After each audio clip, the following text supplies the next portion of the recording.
Okay, we are back. We had a dead signal there, and looks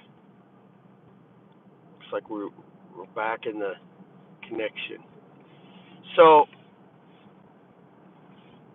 I want to keep you guys apprised of the deals that I'm working. I think it's important to share these things so you can get a real sense of what that looks like if it's something you're interested in. Midwest Automotive Partners, acronym MAP. We hit a hurdle yesterday. So we won. We were having issues as far as delays with our attorney who was representing the dealership. So not my attorney, not my partner's attorney, but the dealership attorney that we hired to handle all the legalities, operating agreements, filing, applying for license, etc. for Midwest Automotive Partners. We ended up terminating our relationship with him because of some serious, significant delays, among a few other things. This is the other thing that, you get into working with lawyers, attorneys, to do contracts and things of that nature. You need to be aware of the fact that you have choices as well as a person, right? If an attorney is dragging their feet or causing harm to the flow of the business, you have the right to terminate your employment with them. And, you want to do it amicably, but at this point, the attorney was not serving us at all. It actually, we had contracted him back in March to develop the LLC, etc. And we still don't have our dealer license application submitted. And so that leads me to the next issue that we just uncovered. So I went ahead, we had all of the documents, so I went ahead and began the filing for the dealership application. And a part of the dealership application is they require a zoning affidavit. So zoning essentially just designates what type of, buildings and functions can be in that zone.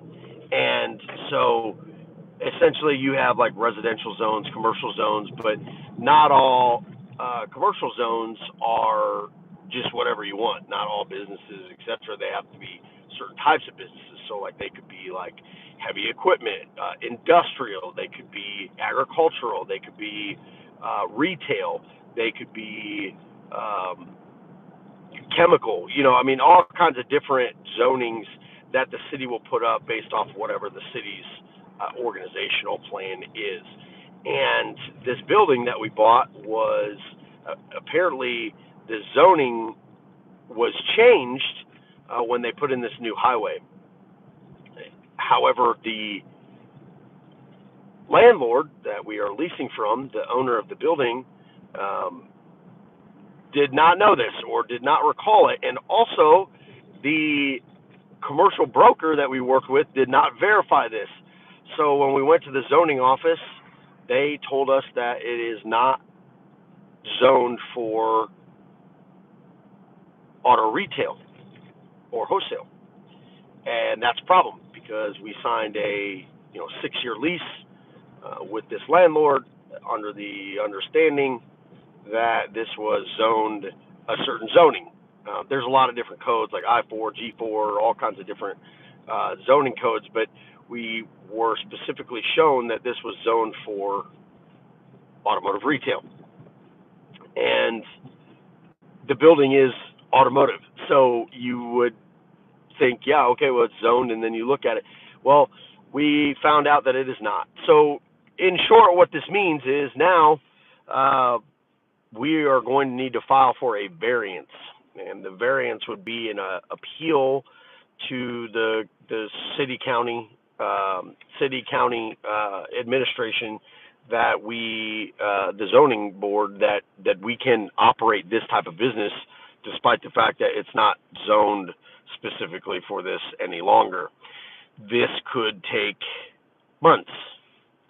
And so that's a problem when we are paying rent and expenses, etc. And we've sunk a lot of money into this dealership already, and our dealership license also hinges on that zoning being the appropriate zoning to operate this business.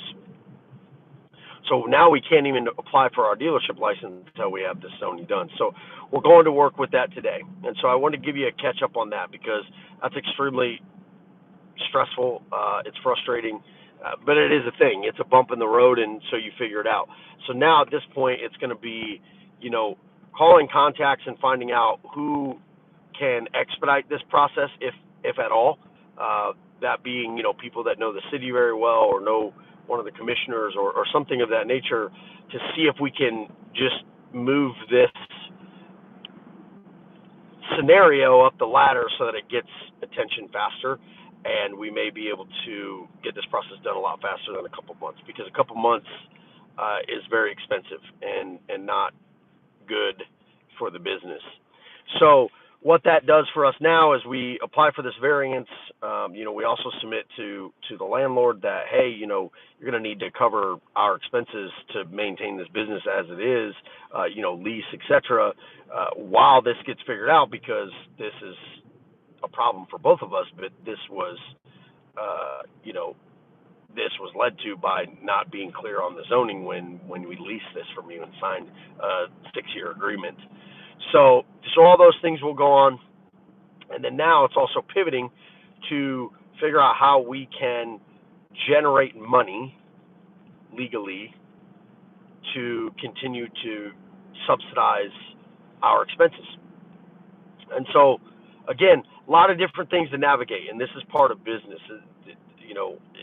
It's not as smooth as everybody makes it. All the TikTok people and all the real estate gurus and go build this trust and do this and do that. There are legitimate, facts behind some of the things that they say, but the process in and of itself is not always as easy and simple as they make it. Otherwise, probably everybody would do it. So again, with that, real business is, you got to have patience. You also have to do your due diligence. Inspect what you expect. And so even though you're speaking with a professional, you can't always 100% rely on the professional. And I know that sounds shitty because you're paying somebody with a license to do this job for you, but you also need to be mindful of what all is entailed in what they're saying and have a little understanding of it. You need to do your research on the zoning. You need to do your investigation on the companies that you work with and learn a little bit about that industry so that you can be aware when you're doing these deals to watch out for things that are like glaring red flags or omissions or things of that nature that most people that are unaware of whatever industry it is would not see. And that can save you from a lot of problems. Like I said, we've hired our attorney. Now we've had to terminate an attorney. Just because someone is licensed as a professional doesn't mean they're going to do the job that you and your partners or your business require them to do. So always hold people accountable on that, and then always be under the real understanding that not everything can work perfect, and not every professional is going to be professional up to the level that you need them to be or that the law requires. And so you just need to be mindful of that and be prepared to pivot when those things happen.